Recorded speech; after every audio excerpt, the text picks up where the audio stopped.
find it fun to email new JCLers, have them sign up for events, get to meet them there, and also convincing your own friends to come to the events. It's a lot of fun when you get more people to come. There is also food at most events, and that is always fun.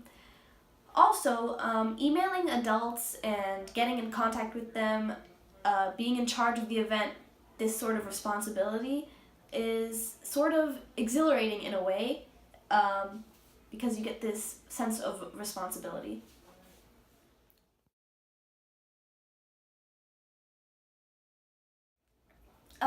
Finding time to attend the events is definitely challenging, especially if you have a busy schedule.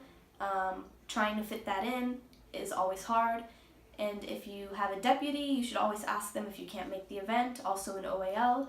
But you should definitely want to be at the event so you can talk to the adult you've been emailing in person. Also, last minute changes on the student's account are also difficult because it just causes chaos in the whole, and you should definitely assert in your emails that there will be consequences if they keep changing plans, but also emergencies happen, so you have to be prepared for that.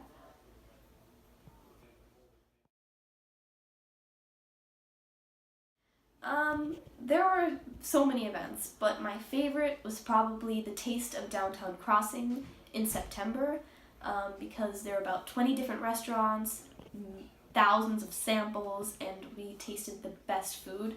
And it was 4 hours long, which is a good amount, and a lot of my friends came, a lot of new JCLers. That was probably one of our largest events, and we had a very simple job to put wristbands on people. And just for that, we got tons of food.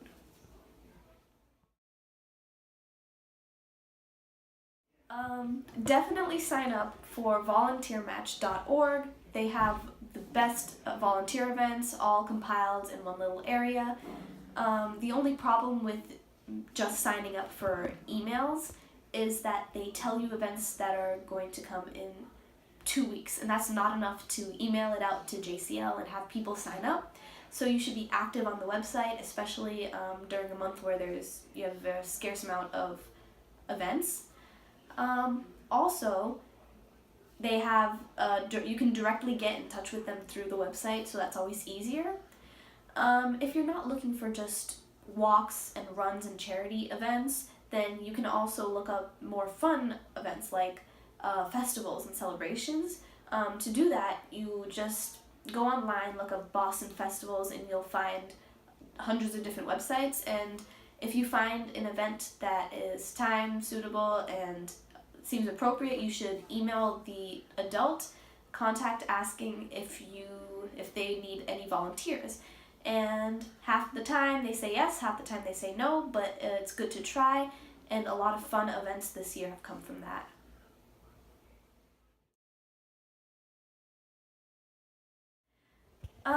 Well, last year's community service czar Nestris prepared the binder template, so that part was easy. You need to make sure that when you send emails out to JCL to ask for their name, their year of graduation, and their phone number.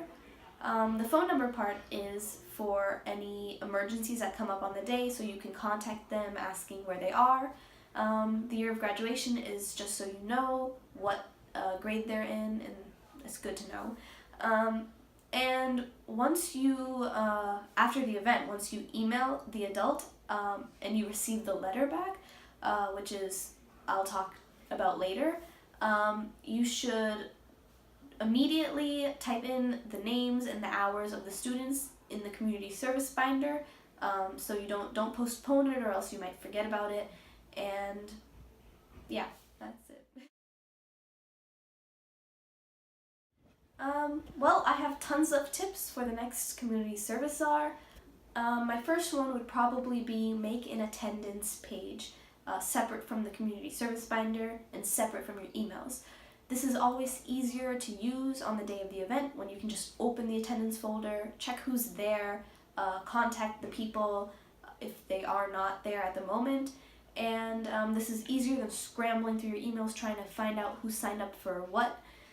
So it's always good to make your own document specifically for attendance.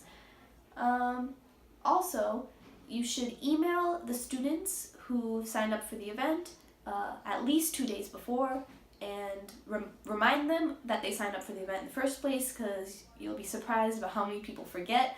And you should remind them of the time and remind them of the place, and you should also get them super hyped for it, so they're excited. And you should also keep in touch with the adult coordinator about any changes, especially in attendance, because a lot of people might drop out at the last moment because of emergencies. But don't email them so much that they think you're unreliable and unprofessional. So also make sure your emails are very professional, so they know you can be trusted. You and like 10 other students, 10 other teenagers can be trusted at a volunteer event, but you should keep them updated too. And you should also tell the adult beforehand that they will need to write a confirmation letter, basically a short summary of what the students do at the event, and their names and the hours completed, and remind them after the event about the letter and send them the names and the hours. And you will probably receive this a week or two after the event. If it takes longer than that, you should definitely email them again reminding, because it's most likely they just forgot. And it took me 2 months to get in touch with one event about the confirmation letter. So it does happen, and don't be afraid to email them again asking, but don't do it too much so that they get annoyed. Also, you should be sure to thank them about the event while asking for the letter too. Also, after the event, you should email the students thanking them for what they did at the event and telling them that a letter will arrive shortly, and tell them what to do with the letter, which is to go to guidance and submit it to get the hours.